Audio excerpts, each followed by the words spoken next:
A gente está diante do colapso da prata e isso vai impactar toda a economia mundial do jeito que a gente conhece. Pelo menos é isso que tem muita gente falando, como você pode ver aí na tela. O mercado da prata em crise, bancos vão falir, prata foi banida, a China acabou de destruir a prata, enfim. Minha ideia aqui nesse vídeo é te mostrar por que a prata foi e é o motor da economia do jeito que a gente conhece, qual o problema que está acontecendo com a prata recentemente, porque isso preocupa o mundo todo e também os influenciadores norte-americanos, e o que eu, Ramiro, estou fazendo para me proteger e o que o Clube do Valor, empresa de Wealth, que eu sou fundador, está fazendo para proteger o patrimônio dos clientes que confiam nessa missão a gente. Então presta muita atenção no que eu vou te mostrar, já deixa o dedo no like desse vídeo e vamos lá começar falando aqui do motor da nova economia. Aí primeiro aqui eu quero te fazer uma provocação.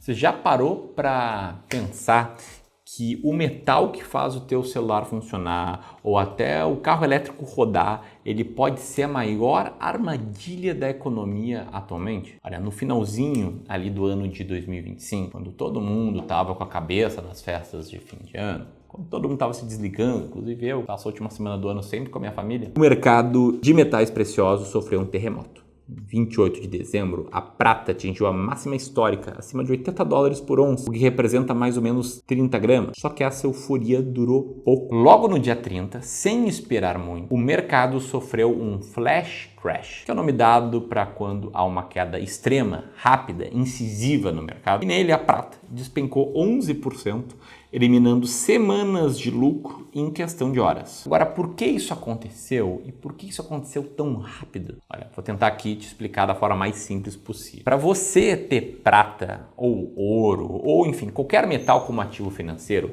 as bolsas de mercadorias, onde são negociados esses ativos, cobram um custo de manutenção mínimo, ou seja, um depósito de um valor mínimo obrigatório que você tem na conta para continuar com aqueles contratos que eles chamam de margem. A CME Group é a maior bolsa de mercadorias do mundo. No final de 2025, eles aumentaram esse custo de $20 mil para $32.500 por contrato. Tudo isso para tentar conter aquela euforia do mercado que eu falei no início do vídeo. Foi um aumento de mais de 62%.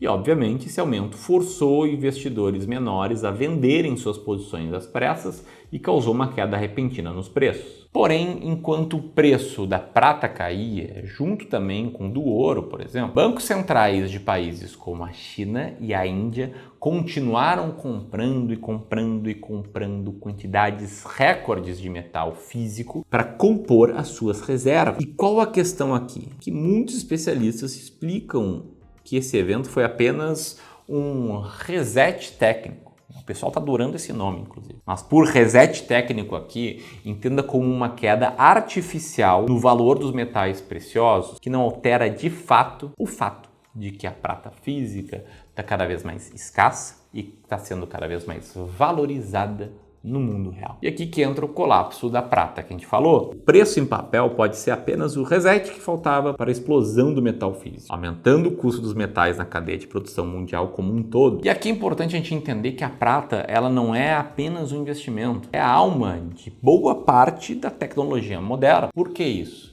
Por um motivo simples. A prata é o metal que mais conduz a eletricidade em todo o planeta. E aqui você não precisa ser um gênio da física para entender a importância da prata nesse momento global. Vamos pegar os veículos elétricos, por exemplo. Um carro a bateria consome de 25 a 50 gramas de prata para ser produzido, cerca de 70% a mais do que um carro comum. E somente a Tesla, sozinha, ignorando todas as suas concorrentes, cumprir as suas metas de produção, ela vai precisar de 31 milhões de onças de prata por ano até 2030.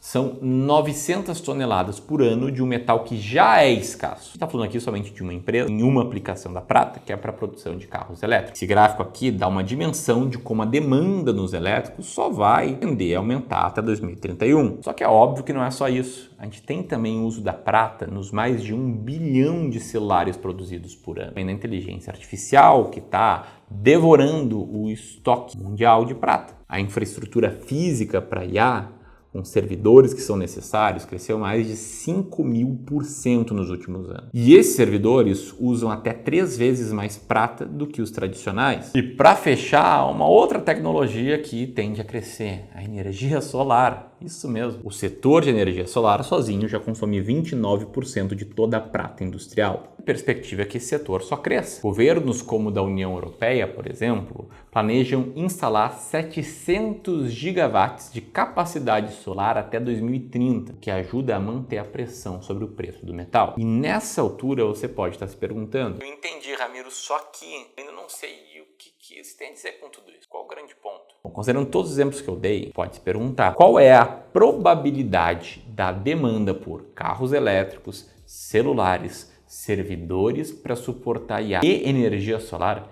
diminuir nos próximos anos, nas próximas décadas e quem sabe até nos próximos séculos. A probabilidade, ela é quase zero. Inclusive, esses itens que eu citei acabam sendo alguns dos principais pilares da sociedade como a gente vive hoje. E tudo isso precisa de prata de um jeito ou de outro. Agora, como isso impacta o mundo e a economia do jeito que a gente conhece? O que preocupa no mundo não é a física do jeito que a gente conhece, é a matemática, porque ela pode não fechar aqui nesse caso. Está no 5º ano seguido de déficit estrutural. Essa tabela aqui, complicada, cheia de números, ela mostra isso. A demanda superior à oferta. Se você for ver em 2024, 2025, a demanda global por prata ultrapassou mais de 1 bilhão de onças por ano, é mais de 37 mil toneladas. Ou seja, desde 2021 a gente tem repetidamente mais demanda por prata do que oferta de prata. Esse déficit diz, de forma clara, que a gente usa mais prata do que a gente é capaz de produzir, isso pelo menos nos últimos 5 anos. E só para você ter uma noção de como o mundo mudou nesse tempo, o ChatGPT, principal IA utilizada pelas pessoas, tem aí 3 anos de existência. O primeiro Tesla foi lançado em 2008, ou seja, não faz tempo que as tecnologias que mais demandam prata nasceram. E se a gente olhar mais de perto, o buraco ele parece ainda mais profundo. As minas simplesmente não conseguem produzir o suficiente. 72% da prata é apenas um subproduto da mineração de cobre e zinco.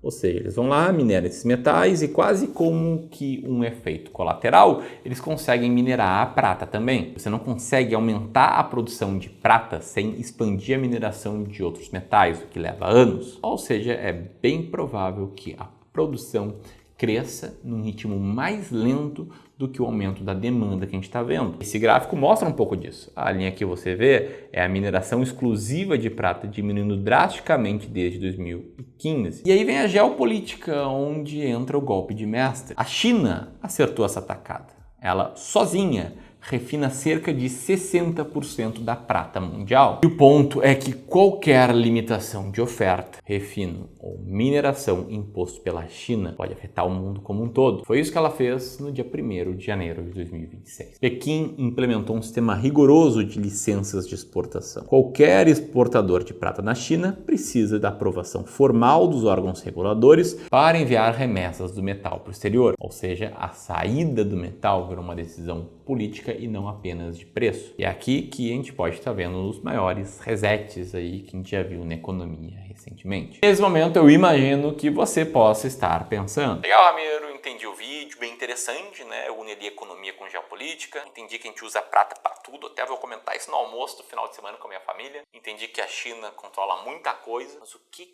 isso tem a ver com a minha carteira de investimentos? Eu devo comprar um monte de prata, é isso? Pode vir uma crise, eu devo me proteger? Se sim, como? O primeiro ponto aqui é entender que faz parte do nosso trabalho aqui no Clube do Valor entender o que está acontecendo no mundo, tentar tornar isso o mais didático possível, depois comenta se eu conseguir, e explicar para as pessoas, porque o que está acontecendo mexe nos preços de vários ativos. É isso que eu fiz recentemente no vídeo sobre o Japão, no vídeo sobre uma potencial nova crise financeira, no vídeo sobre o reset financeiro. Agora, independentemente de transferência de riqueza, reset financeiro, fim da prata, início da prata, o que um bom investidor tem que ser é sensato.